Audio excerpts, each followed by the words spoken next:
إن الحمد لله نحمده ونستعينه ونستغفره ونعوذ بالله من شرور أنفسنا وسيئات أعمالنا. من يهده الله فلا مضل له ومن يضلل فلا هادي له. أشهد أن لا إله إلا الله وحده لا شريك له وأشهد أن محمدا عبده ورسوله. يا أيها الذين آمنوا اتقوا الله حق تقاته ولا تموتن إلا وأنتم مسلمون. يا أيها الذين آمنوا اتقوا الله وقولوا قولا سديدا يصلح لكم أعمالكم ويغفر لكم ذنوبكم، ومن يطع الله ورسوله فقد فاز فوزا عظيما. فإن أصدق الحديث كتاب الله، وخير الهدي هدي محمد صلى الله عليه وسلم، وشر الأمور محدثاتها، وكل محدثة بدعة، وكل بدعة ضلالة، وكل ضلالة في النار. اللهم إنا نعوذ بك من عذاب النار.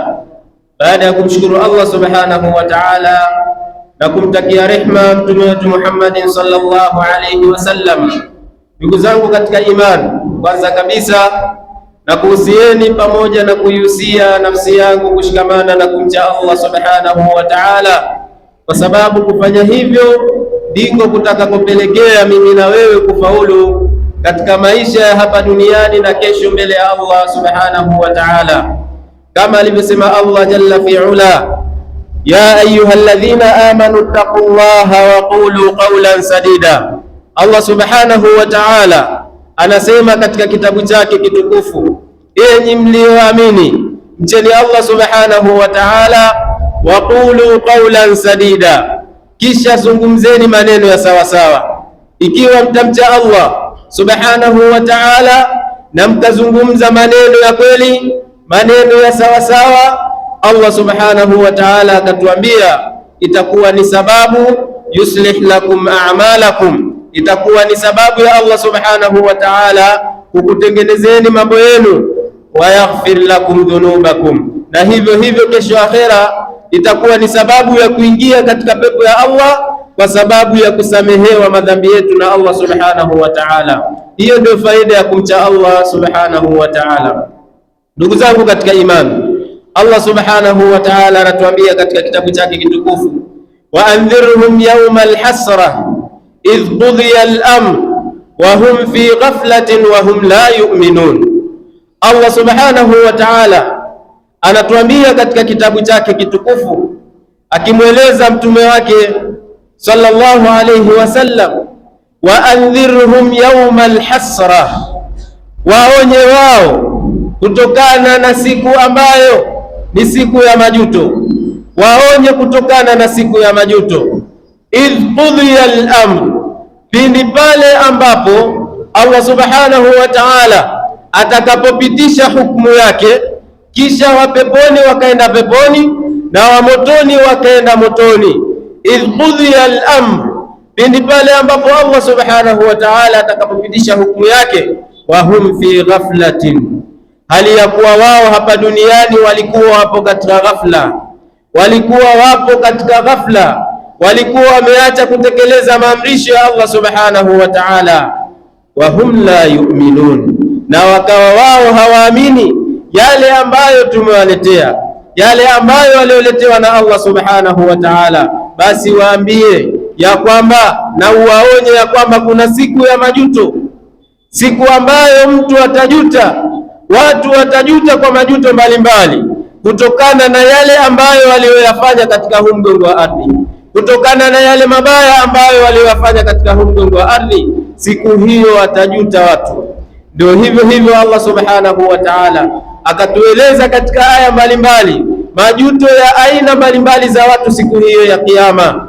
Miongoni mwayo ni kauli ya Allah subhanahu wa ta'ala aliposema, yauma ya'adhu adh-dhalimu ala yadayhi, siku ambayo watang'ata watu, siku ambayo wale madhalim watang'ata mikono yao.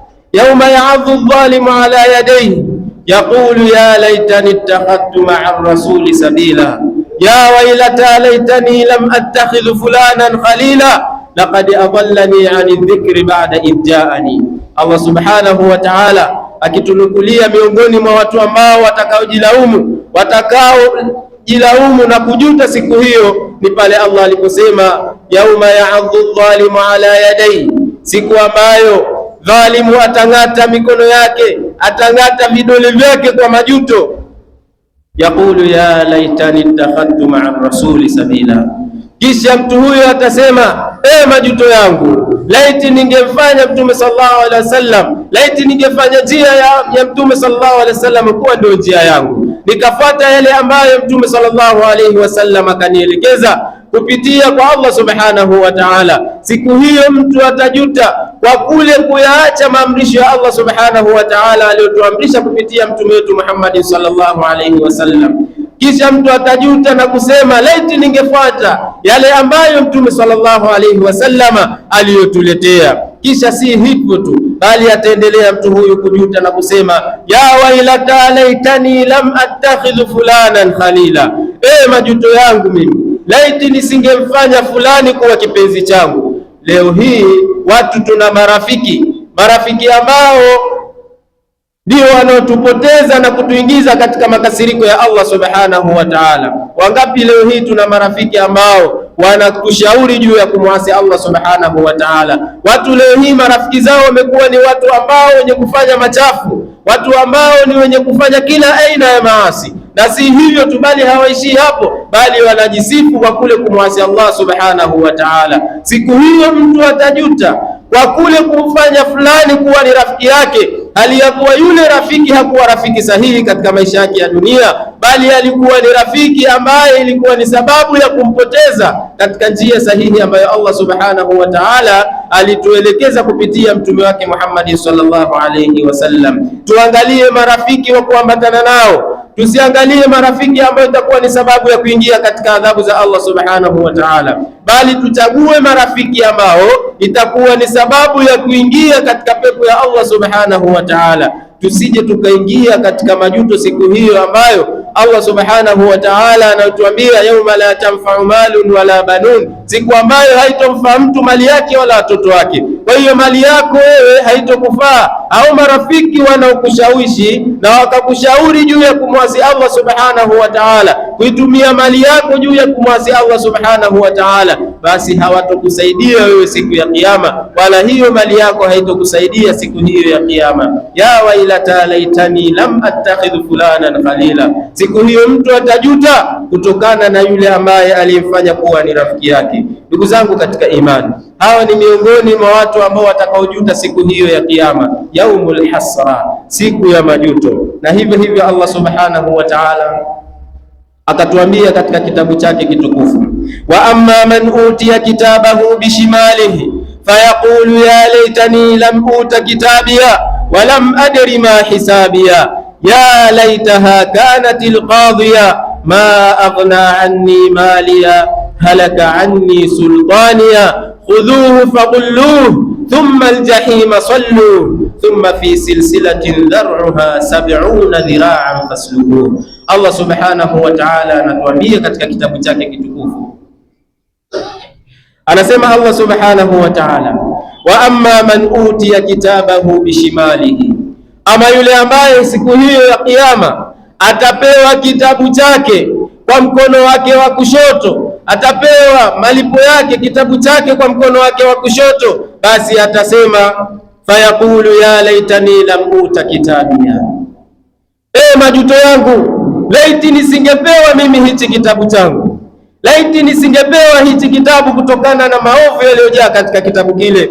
Kwa hiyo atasema ya laitani lam uta kitabia walam adri ma hisabia, laiti nisingejua pia haya hesabu yangu nisingeifahamu. Kwa sababu gani? Aliishi katika mgongo wa ardhi kwa kumwasi Allah subhanahu wa ta'ala, aliishi katika mgongo wa ardhi kwa kufuata matamanio ya nafsi yake, aliishi katika mgongo wa ardhi kwa kufuata ushauri wa marafiki wabaya. Mwisho wa siku ikawa ni sababu ya kupotea, ikawa ni sababu ya kupotea katika njia ya Allah subhanahu wa ta'ala. Allah subhanahu wa ta'ala anatuambia juu ya kitabu cha mtu kwamba kitabu hicho hakiachi jambo lolote, liwe dogo liwe kubwa, basi kinaandikwa.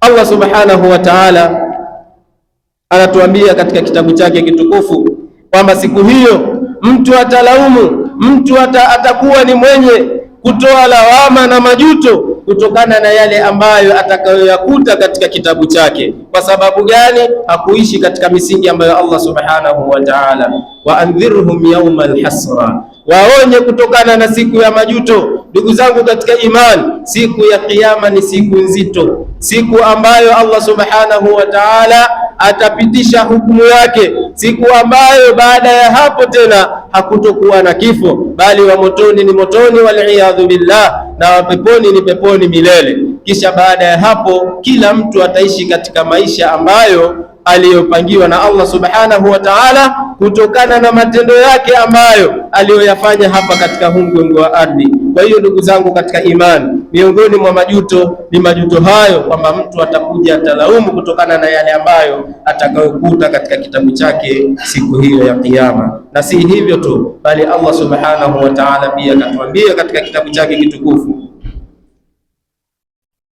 anasema Allah subhanahu wa ta'ala, yauma tuqallabu wujuhuhum fi nnar, siku ambayo watu wataingizwa katika moto wa Jahannam, kisha nyuso zao zikawa ni zenye kugeuzwa katika moto wa Jahannam. Yauma tuqallabu wujuhuhum fi nnar yaquluna ya laitana ata'ana Allah wa ata'ana rasula, kisha watasema hawa watu wa motoni baada ya kuwa ni wenye kuadhibiwa na Allah subhanahu wa ta'ala, tena adhabu mbalimbali, adhabu tofauti tofauti tena kali, watakuwa ni wenye kusema ya laitana ata'ana Allah wa ata'ana rasula, majuto yetu sisi, laiti sisi tungemtii Allah subhanahu wa ta'ala na tukamtii mtume wake Muhammad sallallahu alayhi wasallam. Ya laitana ata'ana Allah wa ata'ana rasula, majuto yetu, laiti sisi tungemtii Allah na mtume wake. Lakini wakati huo tayari kule yale majuto yao yatakuwa hayana manufaa na wala hayatowasaidia siku hiyo, kwa sababu tayari muda umekwisha. Walitumia dunia yao kwa ajili ya kumwasi Allah subhanahu wa ta'ala, na wala hawakuitumia dunia yao kuwa ni kwa ajili ya kuchuma akhira yao, bali walitumia dunia kwa ajili ya kumwasi Allah subhanahu wa ta'ala.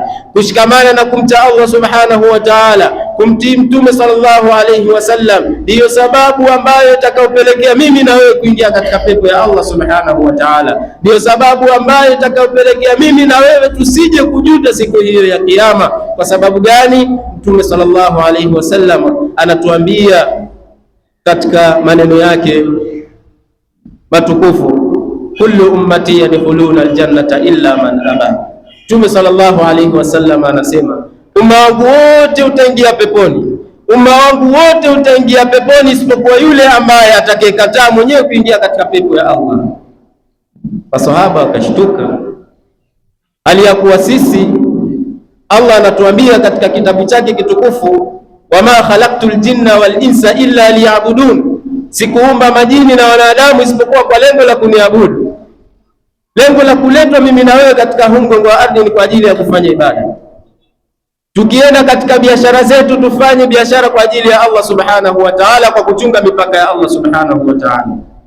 Tukifanya miamala mbalimbali, tufanye miamala kwa kuchunga mipaka ya Allah subhanahu wa ta'ala. Sasa maswahaba wakashangaa, waman yaba ya Rasulullah, kama tumeletwa kwa ajili ya ibada, kisha mtu anapewa pepo bure alafu ikatae? Mtume sallallahu alayhi wasallam anasema, man ata'ani dakhala aljannata wa man asani faqad aba, yule ambaye atakayenitii mimi, huyu atakuwa ameingia katika pepo ya Allah subhanahu wa ta'ala, lakini atakayeniasi akapinga yale nilokuja nayo, basi mtu huyu atakuwa amekataa pepo ya Allah subhanahu wa ta'ala. Kwa kufuata maamrisho ya Allah subhanahu wa ta'ala inakuwa ni sababu ya kuingia katika pepo yake. Kwa kufuata maamrisho au maelekezo aliyokuja nayo Mtume sallallahu alaihi wasallam inakuwa ni sababu ya kuingia katika pepo ya Allah subhanahu wa ta'ala. Na ndio maana Allah subhanahu wa ta'ala akasema, ya ayyuhalladhina amanu taqullaha wa qulu qawlan sadida yuslih lakum a'malakum wa yaghfir lakum dhunubakum wa man yuti llaha wa rasula, na yule ambaye atakayemtii Allah na mtume, faqad faza fawzan adhima, mtu huyo atakuwa amefaulu faulu mkubwa. Kwa hiyo ukifuata maamrisho ya Allah subhanahu wa ta'ala na yale aliyokuja nayo mtume sallallahu alaihi wasallam, hiyo ndio itakuwa salama yangu mimi na wewe kutokana na siku hiyo ya majuto. Na ndio maana zikaletwa ibada mbalimbali, tushughulike nazo, tujishughulishe nazo ibada hizo, ili iwe ni sababu ya kuingia katika pepo ya Allah. Miongoni mwa hizo ibada ni kauli ya Allah subhanahu wa ta'ala, wa aqimus sala, simamisheni swala, kwa sababu swala pia ni miongoni mwa ibada kubwa na nguzo kubwa ya dini. Na ndio maana Allah akasema, inna salata tanha anil fahshai wal munkar, swala inamkataza mtu kutokana na machafu na mabaya mbalimbali.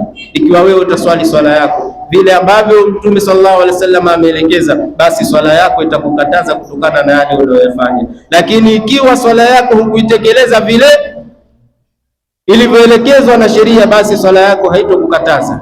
Kwa hiyo tuzitizame swala zetu, ili tusije tukaingia miongoni mwa wale ambao watakao kuwa ni wenye kulaumu siku hiyo ya Kiyama, ya siku ambayo atakayosema ya laitana ata'ana Allah wa ata'ana rasula. Majuto yetu sisi, laiti sisi tungemtii Allah subhanahu wa ta'ala na mtume wake, basi tusingeingia leo hii katika adhabu zake Allah subhanahu wa ta'ala. Qala Allah subhanahu wa ta'ala, wama dhalamnahum walakin kanu anfusahum kanu hum zalimun. Allah subhanahu wa ta'ala anatuambia katika kitabu chake kitukufu, kwa sababu Allah subhanahu wa ta'ala hamdhulumu mja, hamdhulumu kiumbe wake, na hatotudhulumu hivyo hivyo siku ya Kiyama. Kwa maana Allah akasema siku hiyo, wama dhalamnahu, na hatujawadhulumu wao, lakini sasa kanu humu dhalimun, wao wenyewe ndio wamezidhulumu nafsi zao. Allah subhanahu wa ta'ala ana huruma na sisi. Allah subhanahu wa ta'ala anatutaka sote tuingie katika pepo yake, na ndio maana baada ya hayo malipo kila mtu atalaumu, na wale ambao walifanya kheri katika huu mgongo wa ardhi watakuwa ni wenye kufurahi kutokana na yale ambayo waliolipwa na Allah subhanahu wa ta'ala. Allah hamdhulumu kiumbe wake, na siku hiyo Allah hatumdhulumu yoyote. Na kutokana na huruma ya Allah subhanahu wa ta'ala kwetu sisi, akatuambia katika kitabu chake kitukufu, man jaa bil hasanati falahu ashru amthaliha wa man jaa bis sayyiati fala yujza illa mithlaha wa hum la yuzlamun. Allah subhanahu wa ta'ala kuonyesha ukarimu wake na huruma yake kwetu sisi ili tuingie katika pepo yake, anasema man jaa bil hasanati falahu ashru amthaliha, yoyote atakayefanya jema moja, akatekeleza jema moja, haijalishi ukubwa wake wala udogo wake, lakini ikawa ni jambo ambalo linampendeza Allah subhanahu wa ta'ala, falahu ashru amthaliha, Allah anasema mtu huyo malipo yake atapata mara 10 kwa lile jema moja alilolifanya, analipwa mara 10. Wa man jaa bisayyi'a, na yule ambaye atakayefanya ovu moja, fala yujza illa mithlaha wa hum la yuzlamun, hatolipwa isipokuwa lile lile ovu lake moja. Angalia huruma ya Allah subhanahu wa ta'ala kwetu sisi. Unafanya jema moja, Allah subhanahu wa ta'ala anakupa mara 10, lakini unamwasi Allah subhanahu wa ta'ala anakuandikia lile lile moja. Yote haya nini? Ni huruma ya Allah subhanahu wa ta'ala kwetu sisi. Tena Mtume sallallahu alayhi wasallam akasema kwamba mtu atakapoazimia kufanya jema kisha akalifanya, basi huyo atalipwa mara 10. Tena akasema Mtume sallallahu alayhi wasallam, ila 700 dhifin, mpaka mema 700 kwa jema moja alilolifanya. Yote haya ni kwa sababu gani? Allah subhanahu wa ta'ala anatutaka sisi waja wake tuingie katika pepo yake. Wama dhalamnahum walakin kanu hum dhalimun, hatujawadhulumu wao isipokuwa wao wenyewe walijidhulumu, wakadhulumu nafsi zao wakiwepo katika huu mgongo wa ardhi. Ndugu zangu katika imani, ndio maana siku ile ya Kiyama, watu wakiwa katika, baada ya hukumu kupita, watu wakiwa katika moto wa Jahannam, watasema waqalu law kunna nasma'u au na'qilu ma kunna fi ashabis sa'ir, laiti ingekuwa sisi tungeyasikiliza yale ambayo yalioletwa kwetu sisi, na tukayafanyia kazi, ma kunna fi ashabi sa'ir, tusingekuwa leo miongoni mwa watu wa kuadhibiwa katika moto wa Allah subhanahu wa ta'ala. Fa'tarafu bidhanbihim fasuhqan li ashabi sa'ir, lakini pamoja na hivyo watakubali na watakiri kweli tulikosea katika mgongo wa ardhi. Fa'tarafu bidhanbihim, watakiri kwamba kweli walikosea. Fasuhqan li ashabi sa'ir, kisha wataingizwa katika moto wa jahannam, wal iyad billah. Kwa hiyo ndugu zangu katika imani, ili haya majuto yasije yakatukuta mimi na wewe, tusije tukaingia miongoni mwa ambao watakaojuta siku hiyo, lazima tushikamane na yale aliyokuja nayo Allah subhanahu wa ta'ala, yale aliyotuamrisha Allah subhanahu wa ta'ala, na yale aliyotuletea mtume wetu Muhammad sallallahu alaihi wasallam, kwa sababu ikiwa tutakwenda kinyume na hivyo, basi tutaingia katika wale ambao tutaingia katika kulaumu na kuleta lawama siku hiyo, siku ambayo haitomfaa mtu lawama siku hiyo, kwa sababu muda tayari ushakwisha na kila mtu kashahukumiwa. Ni mimi na wewe kutumia muda huu ambao Allah subhanahu wa ta'ala aliyotupa, kutumia afya hii ambayo Allah subhanahu wa ta'ala ametupa mimi na wewe leo hii kwa ajili ya akhira yetu, ili tusije tukaenda kulaumu mbele ya Allah subhanahu wa ta'ala. Tushikamane na maamrisho ya Allah, tuisimamishe swala 5, tutoe zaka kama Allah amekuwezesha, toa zaka, tufunge, na pia zile ibada mbalimbali, sunna mbalimbali zile tuzitekeleze, ili iwe ni salama mbele ya Allah subhanahu wa ta'ala. Lakini kama tutajishughulisha na dunia sana tukaiacha akhira yetu, basi tutambue ya kwamba wal akhiratu khairun wa abqa, akhira yenyewe ni yenye kubakia na ndiyo bora, lakini dunia inakwisha. Wama tadri nafsum madha taksibu ghada, nafsi haijui ni kitu gani itachuma siku ya kesho. Wama tadri nafsum bi ayi ardhin tamut, na nafsi haijui ni sehemu gani itakapofia. Mimi na wewe hatujui ni wakati gani tutaondoka katika mgongo wa ardhi.